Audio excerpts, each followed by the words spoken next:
Well, good morning and hello. Randall and Diane Breaux here, coming to you from our beautiful little mountain town of Prescott, Arizona. You're with the Pickle Lady. I'm the Pickle Lady. This is the Pickle team. Pickle team. Team of one, team of two. Team of two. Yeah. Her idea of teamwork is she tells me what to do and I do it. That's teamwork. Right. Yeah. There you go. That's how it works. That's how it works. That's how it works. You keep telling yourself that.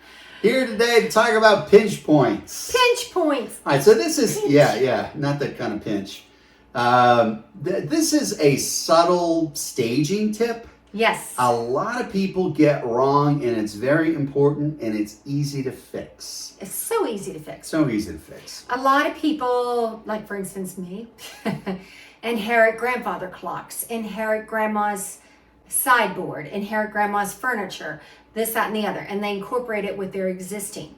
And then things get a little tight in the house. And so you come into the foyer and you've got two chairs and a table and this, that, and the other, and people are kind of going in sideways because they can't quite maneuver around all those clocks and this, that, and the. When you're getting ready to sell, weed some of that stuff out. Yeah. Go put it in storage. Yeah. Take everything out. Make it look almost as bare as you can. Yeah. Because Randall's so right about this. When you walk in, your first impression, you're going through a foyer, and if it's really tight in there with, pinch points, like you can barely get through because of all the furniture, people leave with the impression, gee, that house is small. Yeah. I really didn't have a lot of room in there. And it could be the furthest thing from the truth. Yeah. It could be quite big square footage. Yeah, we see this all the time. If you show as many homes as we do, you see it again and again and again, and it's easy. So ideally, you reduce the amount of furniture, make things look kind of sparse. Yep. But honestly, even in homes that don't have that much furniture, that are plenty, have ample space for everything that's in there, they just put the chair too close to the couch or the coffee table too close to the chair.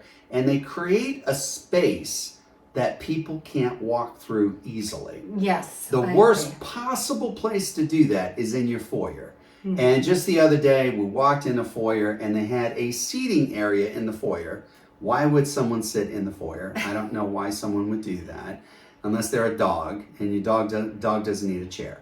So we walked through the door, and immediately we all had to scoot to the side to pass it. Yeah. And the home, other than that, was fine. It had plenty of space, but it still left an impression. And the buyer even said something about, well, it's kind of cramped in here. It's cramped. That and first it's really impression sticks with them, and it's easy to fix. Just move the chair over a little bit. Look for pinch points. Even if you can't remove everything, you don't want to put it in storage and everything, avoid the pinch points. If you're not able to avoid pinch points, you have too much furniture. You need to remove things. That's it. That's it. Short and sweet. Points. Pinch points. Pinch points. Look for pinch points. Get rid of your shit. Or just move it over a little bit. Or, correct. Just move it over a little bit. So you can get on the sofa easily. Just keep in mind that people are going to walk around your coffee table. They're going to take paths that you might not take. And if there's any path that's tight, they're going to say it's cramped. It's true. That's what they say. We hear it all the time. Hear it all the time. So just try to divest yourself, put it in storage, move things around, just have a better flow through the house. Flow is so important. It's all about flow. Flowing in and flowing out. Flowing in and flowing out. If they flow in easily, there's a lot more chance they'll buy your home. That's right. Yeah. All right, so that is our tip for the day when you're staging your house to go on the market. Pinch points. Pinch points. So we got a whole bunch of staging and seller tips on our channel. You can look for those. The place to find them, if you don't know where to go, is Pickle411.com. That is our free information site. Whether you're a buyer, seller, or somewhere in between, there's something waiting for you that will amaze, astound, delight, and entertain you, and it's all free. That is correct. Cost you nothing. We aim to please. Put your credit card away. We try to help. Nothing to buy here, folks. I can't think of anything else. I'm tapped out. You tapped out. Diane too. All right, so cheers. We hope to see you soon and show you around some hopefully emptied homes Yeah. without any pinch points. Not any pinch points. All right. Hope to hear from you soon. Take care. Bye. Bye.